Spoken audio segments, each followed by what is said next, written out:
नमस्कार दोस्तों, जय माता दी। चाहे कुछ भी हो जाए, कर्म का फल हमें यहीं पर और यहीं भुगत कर जाना पड़ता है।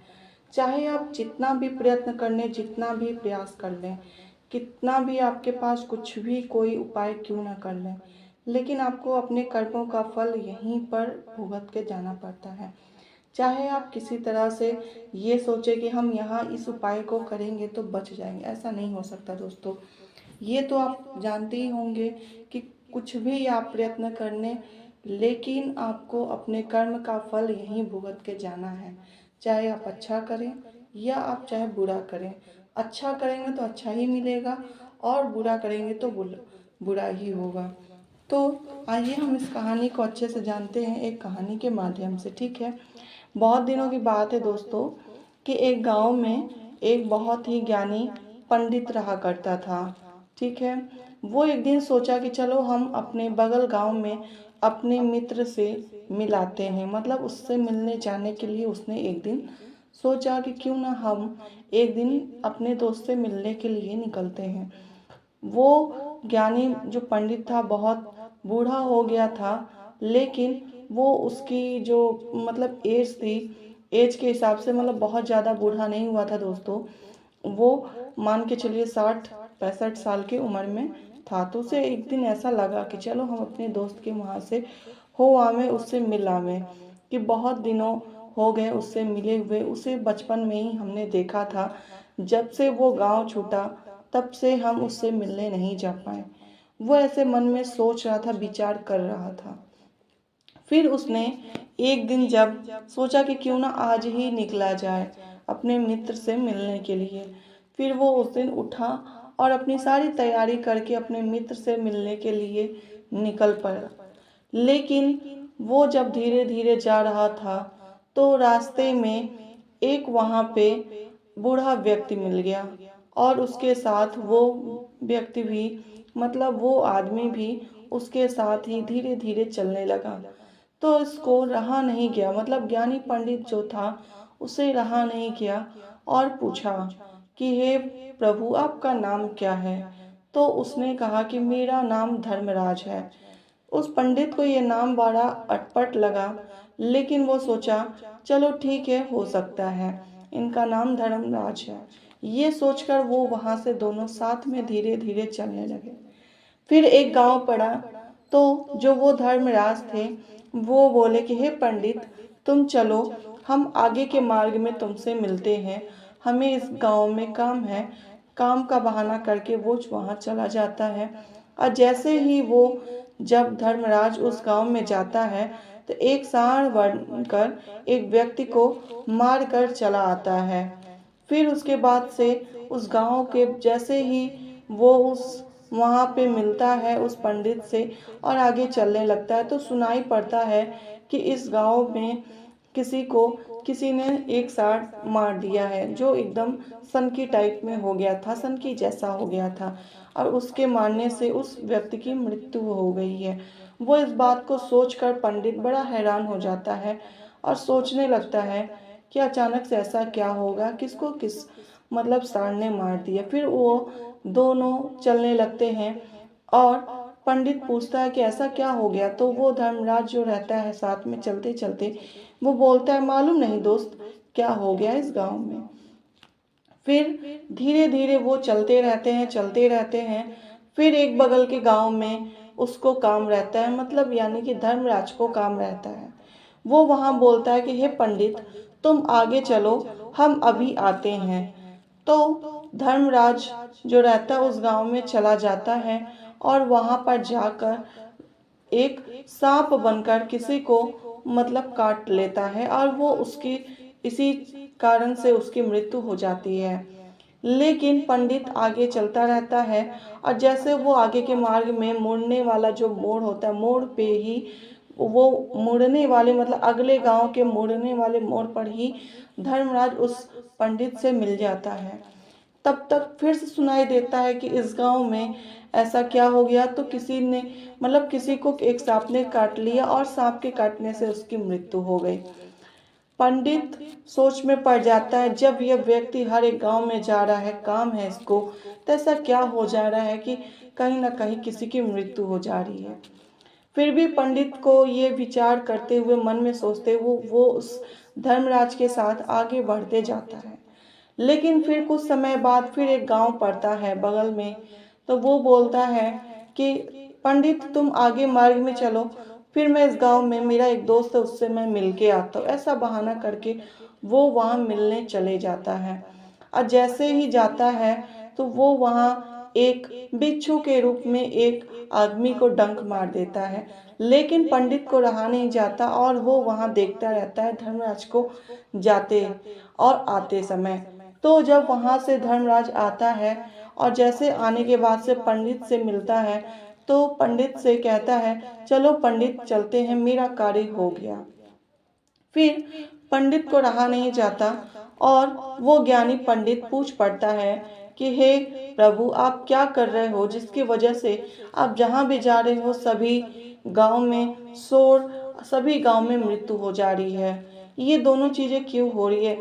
सभी गांव में शोर मच जा रहे हैं और मृत्यु हो जा रही है, ऐसा क्या आप कर दे रहे हो? तो वो धर्मराज बोलता है हमें नहीं मालूम दोस्त, चलो आगे चलते हैं। फिर वो पंडित को रहा नहीं जाता और धीरे धीरे तो चलता रहता है।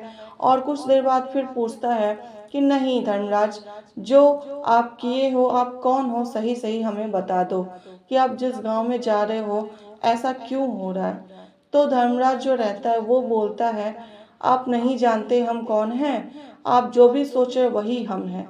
ऐसा सोचकर वो उस पंडित को, यानी कि ज्ञानी पंडित को, फिर सोच में वो डाल देता है धर्मराज और कहता है जो सोच रहे वही हम हैं।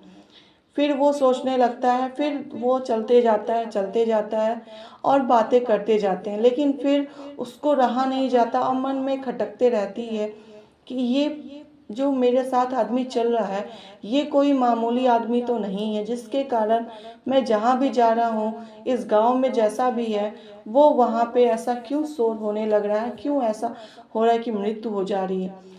फिर वो अचानक से फिर दोबारा पूछता है कि हे प्रभु बता दो, हे धर्मराज बता दो तुम कौन हो। तो वो धर्मराज बोलता है कि हम तो यम हैं, यानी कि हम प्रभु के दाता यम हैं और मेरा काम है ही कि मैं जिस गांव में जिसकी भी मृत्यु होना है तो वो किसी न किसी कारणवश तो होना ही है, चाहे वो जितना भी प्रयत्न कर ले, प्रयास कर ले कि हम बच जाए, नहीं हो सकता। किसी न किसी कारण उसका मृत्यु होना ही है, उसी समय पे होना है। ये जो है पहले से लिखा हुआ होता है भगवान के पास। फिर वो पंडित डर जाता है और सहम जाता है ये बात सुनकर कि यह तो यमदूत है। फिर उसको रहा नहीं जाता और पूछ पड़ता है कि अगला मृत्यु किसका है। तो वो बोलता है बुरा न मानो तो मैं एक बात बताता हूँ, अगला मृत्यु है तुम्हारे मित्र की जिससे तुम मिलने जा रहे हो, और उसकी मृत्यु के कारण भी तुम ही बनोगे। ऐसा सुनकर वो पंडित, ज्ञानी पंडित डर जाता है और फिर सहमकर वो सोचने लगता है कि मैं ऐसा क्या करूं कि मैं ऐसा दोषी नहीं बनना चाहता कि मेरे मित्र को, मेरे दोस्त की, मित्र की मृत्यु हो जाए और जिसका कारण मैं खुद बनूं। वो सोचकर ये सोचता कि मैं मित्र से अपने मिलने ही नहीं जाऊंगा। तब फिर यमराज बोलते हैं, जो यमदूत रहते हैं वो बोलते हैं कि आखिर तुम नहीं जाओगे तब भी उसकी मृत्यु लिखी है और तुम्हारे ही कारण से लिखी है, चाहे जैसे भी हो। वो इस बात को जब बोल देता है बिना सोचे समझे, जो धर्मराज रहता है, तो ज्ञानी पंडित को समझ में आ जाता है कि सही बात है, ये जो है यमदूत है, यमराज है जो मेरे साथ चल रहा है। फिर वो बोलता है पंडित कि आखिर तुम सिर्फ मुझे क्यों दिखाई दे रहे हो और किसी और को क्यों नहीं। तो वो बोलता है कुछ लोग देख सकते हैं और कुछ नहीं देख सकते। वो ऐसा कहकर धर्मराज वहीं पर दोनों खड़े हो जाते हैं और फिर वो जो पंडित रहता है वापस अपने मित्र से मिलने नहीं जाता है और वहीं से उल्टे पांव वो वापस आने लगता है।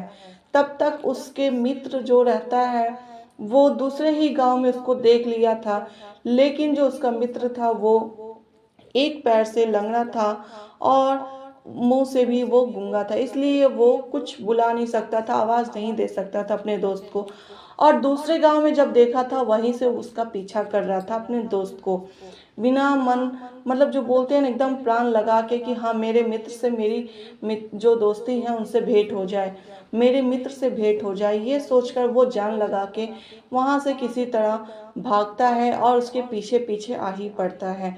और जैसे कुछ दूर पहुँचता है पंडित, वैसे ही पीछे से जो उसका दोस्त रहता है आके कंधे पर हाथ रख देता है।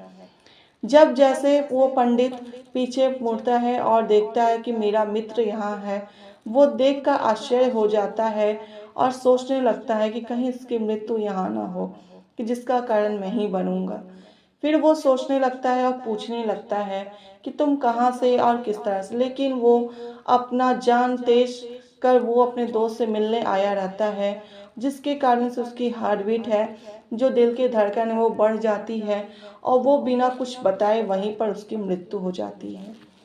फिर वो सोच में पड़ जाता है कि ऐसा क्या हुआ जो मेरा मित्र अचानक से मर गया, ऐसा क्या हो गया जो जिसके कारण से मेरा दोस्त मर गया। ये सोचकर वो मन में दुखी हो जाता है और रोने लगता है, लेकिन फिर खुद को समझाता है और उस धर्मराज को ढूंढने लगता है जो उसकी मृत्यु के कारण बताया था। वो धर्मराज तो मिलता नहीं है, लेकिन जब वो वहाँ पे ऐसा होता है कि उसका जब अंतिम संस्कार कर देता है अपने दोस्त का, तो फिर वहाँ से वो चलने लगता है और जैसे अपने गांव के तरफ जाता है तो फिर उसी मोड़ पर धर्मराज मिल जाते हैं और वो पूछ पड़ता है, हे धर्मराज, मुझे कहाँ छोड़ आए थे, मेरा साथ क्यों छोड़ दिए। हमें तुमसे एक बात और पूछनी है कि मेरे दोस्त की तो मृत्यु हो गई जैसे तुम कहे थे वैसे ही, लेकिन अब अगली मृत्यु किसकी है ये तो बता दो, और मेरी मृत्यु कब है ये भी बता दो साथ में। तो अगली मृत्यु को बताने के साथ साथ उसका मृत्यु भी वो यमराज बता देता है कि ठीक आज से तुम्हारा 6 महीने बाद तुम्हारी मृत्यु होगी और तुम खुशी खुशी उस फांसी को खुद ही लगा लोगे, लेकिन उस फांसी की सजा जो है कारण है वो तुम खुद ही बनोगे। ऐसा कहकर वो वहां से जो धर्मराज रहता है वो गायब हो जाता है। फिर वो सोचने लगता है कि आखिर 6 महीने बाद, लेकिन वो फिर अपने राजा के पास यानी कि वो अपने गांव वापस आता है और उस जो गांव के राजा रहता है उससे बहुत अच्छी खासी दोस्ती रहती है। इस कारण से वो सोचता है कि चलो हम राजा से अपनी सारी बातें बताएं। तो मंत्री से वो सारी बातें बताता है और मंत्री जब उसके मतलब वहाँ के राजा से कहता है कि उस पंडित से ऐसा ऐसा उसने हमसे कहा, तो राजा कहता है कि उसका जो पंडित रहता है, राजा बोलते हैं कि पंडित का तुम उसका बिस्तर उसका खाना पीना यहीं महल में तुम कर दो, कि जिसके कारण से वो कहीं बाहर ना जाए। और देखते हैं कैसे मृत्यु उसको छू पाती है। वो इसी तरह से कहकर उसको महल में कैद करवा देता है और वो पंडित वहीं पर खुशी खुशी रहने लगता है। लेकिन फिर भी उसको एक ना एक मन में एक जगह पे कोने में उसको ऐसा हमेशा डर जरूर बना रहता है कि मेरी मृत्यु अभी से 6 महीने बाद इस कारण से होने वाली है। वो ऐसा सोचकर वहां से धीरे धीरे फिर आगे पीछे मतलब टहलता है और सोचता है कि चलो 6 महीने बाद जब दिन आएगा वैसा, तो मैं उस दिन ऐसा सोऊंगा कि मैं फिर दूसरे दिन वो रात जब टल जाएगी तो उठ जाऊंगा और हो सकता है मेरी मृत्यु नहीं हो। वो ऐसा प्रयास करने के बाद से जब 6 महीने दिन रात गुजर जाते हैं और वो एक दिन जब आता है तो वो पंडित इतना गहरी नींद में सोता है कि क्या बताएं दोस्तों, उसको ये भी नहीं पता रहता है कि उसको नींद में चलने की बीमारी होती रहती है। तो वो अचानक से वहाँ से निकलता है और उसको महल में कोई भी रोकता नहीं है। कोई भी जो रहते हैं जो महल के राजा के मंत्री और जो सैनिक रहते वो रोकते नहीं, उसको कहीं भी जाने देते। जब वो नींद में अस्तबल में जाता है और घोड़ा लेकर बगल वाले राज्य में चला जाता है और जाके रानी के पास ऐसे लेट जाता है। जैसे सुबह होती है उस राज्य के राजा देखता है और उसे फांसी की सजा बिना सोचे समझे कह देता है कि अब इसको फांसी की सजा दी जाएगी, जो मेरे बिना आज्ञा के अनुसार कैसे आके यहाँ सो गया और ये कौन है। इस तरह की सारी बातों को जब उसका नींद खुलता है पंडित का, तो वो सोचने लगता है कि मैं इस राज्य में कैसे आया, और उसे कैद कर लिया जाता है, बंदी बना लिया जाता है। जब राजा उसको बोलते हैं कि उसको हाजिर किया जाए और उसको सारी बातें बताया जाए। तो वो बोलता है कि मुझे नहीं मालूम, लेकिन रुको, मैं अपने राज्य के राजा को बुलाता हूँ, मंत्री को बुलाता हूँ, जिससे हमारी यह घटना तुम्हें अच्छे से सुनाएंगे और बताएंगे। वो सभी बातें आके मंत्री बताता है, बगल का जो राजा रहता है वो बातें बताता है और कहता है कि क्यों ना इसे हम लोग छोड़ दें और आप भी इसे छोड़ दें, कि इसको चलने की बीमारी है और इसको आज ही मृत्यु है, जो आज हम लोगों को रोकना है। वो इस तरह से सोचकर कहता है कि वहाँ के जो सैनिक रहता है वो बोलते हैं, और उसमें कुछ ज्ञानी पंडित और भी जो साथ में रहते हैं महल में, तो वो कहते हैं क्यों ना इसे राजा की मान भी रह जाएगा कि एक इसको कच्चे सूत के धागे से फांसी दिया जाए और इसका मृत्यु भी नहीं होगा और राजा का जो बात है उसका अपमान भी नहीं होगा, मान भी रखा जाएगा। तो उसको कच्चे सूत से फांसी तो दिया जाता है दोस्तों, लेकिन उसे कच्चे सूत से ही उसकी मृत्यु हो जाती है और वो कच्चा सूत टूट पड़ता है और उसकी सांसें अटक जाती है। तो सभी लोग सोचने लगते हैं कि ऐसा क्या हो गया, कच्चे सूत से किसका मतलब मृत्यु होता है, ये तो कच्चा सूत है, कैसे इसकी मृत्यु हो गई। सभी लोग सोचने लगते हैं और जो बातें जानते हैं उसके पंडित के बारे में, तो वो कहते हैं कि हे प्रभु, ये सब आपका लिखा हुआ है, जब आप लिखे हो, जैसे लिखे हो, जिस कारण से लिखे हो, मृत्यु होना ही है। वो सभी लोग सोच में पड़ जाते हैं कि अब क्या करें, इनकी तो मृत्यु हो ही गई, जैसे उसने बताया था वैसे ही बगल के राज्य में भी, और वो उसकी मृत्यु अपने खुशी खुशी फांसी देने से। ऐसा सोचकर सभी लोग डर जाते हैं और कहते हैं कि अब क्या करें, इनकी तो मृत्यु हो गई।